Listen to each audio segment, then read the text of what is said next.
Shalom bagi kita semua. Berita firman Tuhan pada hari ini terambil dari Efesus 5 ayat 1 sampai 2. Judul berikut, hiduplah sebagai anak Allah. Sebab itu, jadilah penurut-penurut Allah seperti anak-anak yang kekasih. Dan hiduplah di dalam kasih, sebagaimana Kristus Yesus juga telah mengasihi kamu dan telah menyerahkan dirinya untuk kita sebagai persembahan korban harum bagi Allah. Membaca pemberitaan firman Tuhan yang terambil dari Efesus 5 ayat 1 sampai 2 ini bisa saya tekankan, yaitu pertama, di ayat 1 sudah dikatakan bahwasanya kita diciptakan oleh Tuhan serupa dan segambar dengan Allah. Kita laksanakan perintah Tuhan, kita ikuti perintah Tuhan, sehingga kita sebagai anak-anak yang terang bisa menjadi anak yang benar-benar menurut akan perintah Allah. Dan jika kita menuruti dan melaksanakan perintah Allah tersebut, maka hidup kita akan beroleh kasih, berkat, dan juga hidup kita senantiasa selalu. Karena itu, seperti di ayat 2 dikatakan, kita hiduplah sebagai anak terang di dalam kasih. Kita jauhkan hal-hal yang buruk, hal-hal negatif kita jauhkan, baik itu perjudian, mabuk-mabukan, dan lain sebagainya. Kita jauhkan itu semua. Kita lari kepada Tuhan. Tuhan, aku mau mengikuti jalan, aku mau hidup di dalam kasih, aku mau sungguh-sungguh mengikuti, aku mau sungguh-sungguh menyembah dan berserah kepada Tuhan. Karena apa? Karena Yesus Kristus telah lebih dahulu mengasihi kita. Dan oleh sebab itu, kita sebagai manusia, kita kasihi sesama manusia, terutama juga Tuhan. Mengapa demikian? Karena jika kita mengasihi sesama, mengasihi Tuhan, seperti tadi yang telah sebelumnya saya jelaskan, hidup kita itu dipenuhi dengan oleh Roh Kudus, curahan Roh Kudus, berkat, kasih, dan kita senantiasa selalu diberkati Tuhan. Dimanapun kita berada, Tuhan tetap selalu memberkati kita, dan kita tetap terus mengandalkan Tuhan dimanapun kita berada.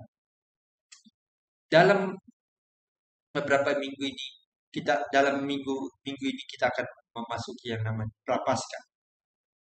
Masa-masa di mana sebelum Yesus diadili, disalibkan, mati, dan bangkit. Oleh sebab itu, saudara-saudara yang terkasih, kita jangan lagi berbuat dosa. Jangan lagi berbuat kejahatan kepada banyak orang. Agar apa? Agar hidup kita itu selalu dipenuhi dengan Roh Kudus, seperti yang sudah saya jelaskan. Hidup kita akan selalu dipenuhi dengan Roh Kudus jika kita tidak melakukan dosa. Dan Tuhan tidak akan lagi merasa menderita jika kita berbuat dosa. Pasti Tuhan akan senang jika kita sungguh-sungguh tidak mau lagi berbuat dosa dan mau berserah. Oleh sebab itu, jika kita berdosa, jangan lagi kita jadikan Tuhan sebagai korban persembahan. Jadikan Tuhan yang disalibkan di atas Bukit Golgota itu. Jika kita yang berbuat dosa, maka kita lain harus menghukum diri kita sendiri, bukan Tuhan. Oleh sebab itu, saya menekankan bahwa jika kita berbuat dosa, kita yang harus menghukum diri kita sendiri, bukan lagi Tuhan menderita akan kita mengorbankan diri kepada kita. Agar apa? Agar kita bisa sadar bahwasannya dosa yang telah kita perbuat itu sangat-sangat fatal, sangat-sangat yang bisa membuat kedepannya berdampak buruk. Dan masa depan kita pasti intinya ada. Dan masa depan kita tentu saja juga suram atau buruk. Oleh sebab itu, firman Tuhan melalui Efesus 5 ini mengajarkan kita sekali lagi, hiduplah sebagai anak.